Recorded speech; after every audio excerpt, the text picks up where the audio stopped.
invite Dr. K.S. Anand, Professor of Neurology and Head of Department, PGI-MER and Manohar Lohia Hospital to give a talk on the current theme, dementia. Can we reduce the risk? Now what we are going to discuss, how can we minimize or reduce the risk of Alzheimer's disease. We all know that Alzheimer's disease is a relentless progressive disease characterized by loss of memory, which is a core feature of Alzheimer's disease. In addition to that, there are other cognitive functions which are involved in this condition. Along with that, there are problems with behavior, personality, as well as there are problems of behavior, activities of daily living. So, the objectives of this talk is talking about what is brain aging and discuss what are the potential modifiable risk factors for Alzheimer's disease, and to discuss the role of lifestyle changes in decreasing the risk of Alzheimer's and improving the quality of health and longevity. Brain aging, we all know, is a shrinkage of brain, loss of brain volume, and this occurs selectively in the hippocampus in Alzheimer's disease. To start off, hippocampus is structure which lies in the side of head and the medial side of temporal lobes, and it's concerned with memory functions. And the other area which is selectively involved in Alzheimer's disease is frontal area, the interior part of the brain, where there are changes in personality, behavior, and executive function. So, the brain, we know there are millions of neurons, there are synapses, there are glial cells, microglia.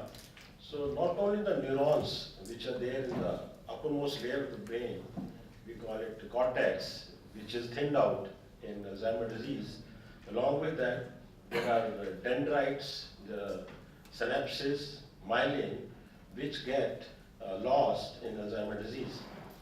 And along with that, there are changes at the micro level.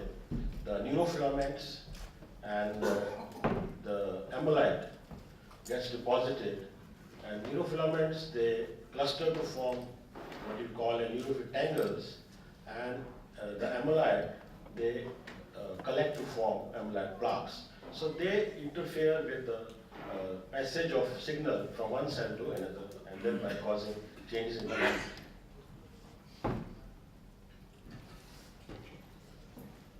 The example of healthy brain aging is, one can see Madam John Conway. She lived up to 122 years, and she is in the Guinness World Record, the oldest person ever. So what was the secret? We will be talking in next slides. The Alzheimer's disease progresses through distinct stages. It has total lifespan of about 10 to 12 years, and it starts off with mild symptoms, then the second stage moderate Alzheimer's disease, and then severe. In the mild stage, the symptoms are predominantly loss of memory, which is mainly for the recent memory or short-term memory, and language problems. The problem in speech, the